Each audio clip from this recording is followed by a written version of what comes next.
સંસ્કારી નગરી વડોદરા પોતાની ગંગા જમુની સંસ્કૃતિ, કોમી એકતા અને ધાર્મિક સૌહાર્દ માટે દેશભરમાં આગવી ઓળખ ધરાવે છે.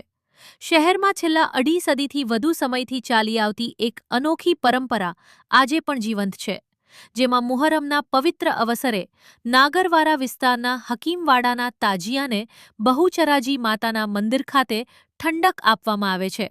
આ પરંપરા હિન્દુ મુસ્લિમ એકતા અને પરસ્પર સન્માનનું અનોખું પ્રતીક બની રહી છે. મુહર્રમની 10મી તારીખે હકીમવાડાના તાજિયાની સવારી પરંપરાગત રીતે નાગરવારા વિસ્તારમાંથી નીકળે છે અને બહુચરાજી માતાના મંદિર ખાતે પહોંચે છે. અહીં મંદિરના મહંત દ્વારા તાજિયાને પવિત્ર જળ, ગુલાબની પાંખડીઓ અને અત્તરથી ઠંડક આપવામાં આવે છે. ત્યારબાદ શ્રીફળનો ભોગ અર્પણ કરી તાજિયાની સવારીને આગળ વિદાય આપવામાં આવે છે.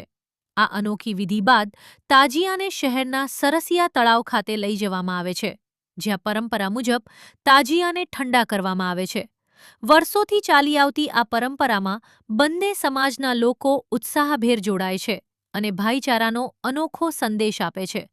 ઇતિહાસકારોના જણાવ્યા મુજબ આ પરંપરાનો આરંભ મહારાજા સયાજીરાવ ગાયકવાડ ત્રીજાના શાસનકાળ દરમિયાન થયો હતો. તે સમયથી લઈને આજ દિન સુધી કોઈ વિક્ષેપ વગર આ પરંપરા અવિરત રીતે જળવાઈ રહી છે. શહેરના વિવિધ સમાજોના લોકો આ પ્રસંગે હાજર રહી એકબીજાના તહેવારો અને ધાર્મિક લાગણીઓનો આદર વ્યક્ત કરે છે. આજે મોહરમ છે. આ મોહરમના તાજિયા આજે 250 વર્ષથી અહીંયા ગાડી લઈને ઠંડા કરવામાં આવે છે. આ 250 વર્ષની પરંપરા છે. અમારા હકીમ સાહેબ છે જે એ અમારા શ્રીમંત મહારાજાના હકીમ હતા, ત્યારથી આ પરંપરા ચાલુ કરેલી છે.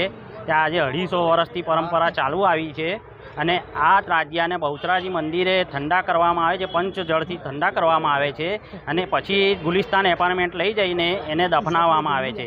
આ એક જ તાજિયા એવા છે જે ગુલિસ્તાન એપાર્ટમેન્ટ લઈ જઈને દફનાવવામાં આવે છે, બાકી બીજા બધા તાજિયાને ડૂબાડવામાં આવે છે.